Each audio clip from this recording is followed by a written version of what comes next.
जे पोयां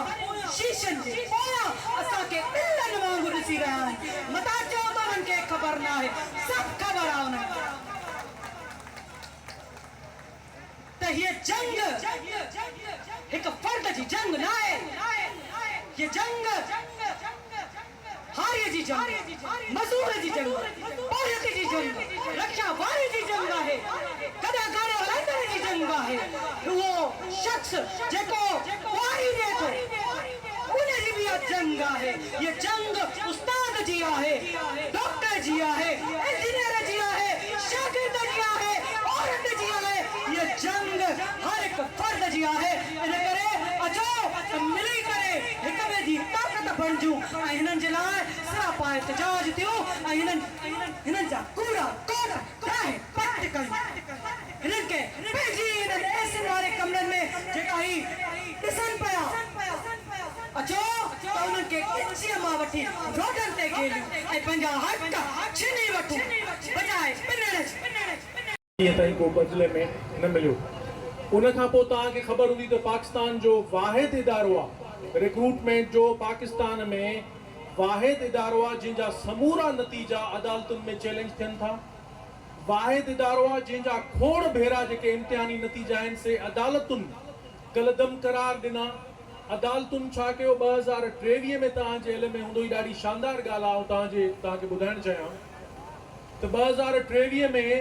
CC 2019 जा 19 जा हुया के इम्तिहान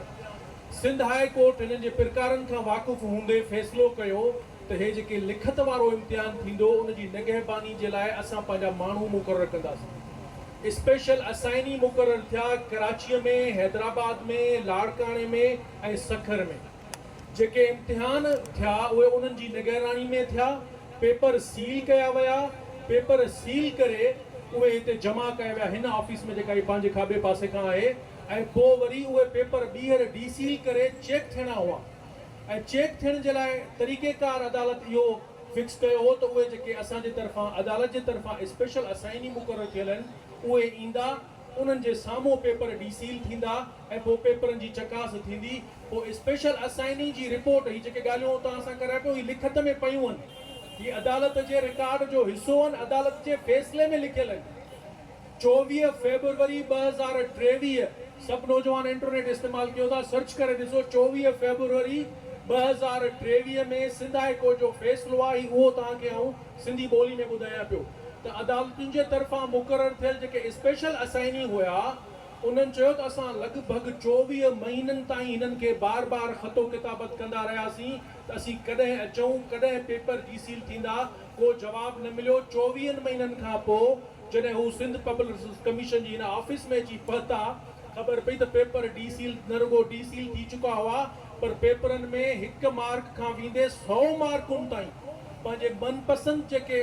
कैंडिडेट्स हुआ उन्हनि खे 100 मार्कुनि ताईं वधाए हिननि मार्कूं ॾेई छॾियूं पोइ 24 फरवरी 2023 वारे अदालती फ़ैसिले में उहे नतीजा वरी ॿीहर कलदम करार ॾिना विया ऐं मामिलो खुटे किथे थो फासे किथे थो त हिक खां वधीक भेरा जॾहिं अदालतूं फ़ैसिला करे शाहिदियूं ॾिसण खां पोइ इहो फ़ैसिलो कनि थियूं त नतीजो कलदम करार था ॾियूं त पोइ उन सॼे अमल में जेको मुलविस आहे अमलदार उनखे सज़ा छो कोन थी अचे हेतिरा नतीजा हिननि जा कलदम करार ॾिना विया उन्हनि खे सज़ा अचे हा जेकॾहिं त ही जीअं पाण वटि कानूनी ॿोली में चवंदा आहिनि असां वटि कानूनी ॿोली हूंदी आहे त ॼाणूं था ॿिया माण्हू कोन ॼाणनि तो तव्हांजे औलाद तव्हांजा घर में वेठल जेके भाती आहिनि उन्हनि जा ज़मीर जेकॾहिं ज़िंदा आहिनि उहे रोज़ हिननि ते ठुक लानत मलामत कनि ऐं हिननि खे ॿुधाइनि त तव्हां जेको इहो धंधो कयो था पिया इहो जेको पैसो आणियो था पिया इहो असांखे क़बूल नाहे नाहे नाहे जहिड़े तरीक़े सां शायर चयो आहे त घर जद पे आज मैं हूं तो खुशगुमा न हो चराग सबके जलेंगे हवा किसी की नहीं जेके आसरन में वेठल आहिनि या ही पाण जेके हुक्मरान आहिनि जहिड़े तरीक़े सां हिननि मंशियात फरोशन जे ज़रिए माल पे कमायो ऐं पोइ हुनजो तव्हां नतीजो ॾिठो त मिनिस्टरनि जा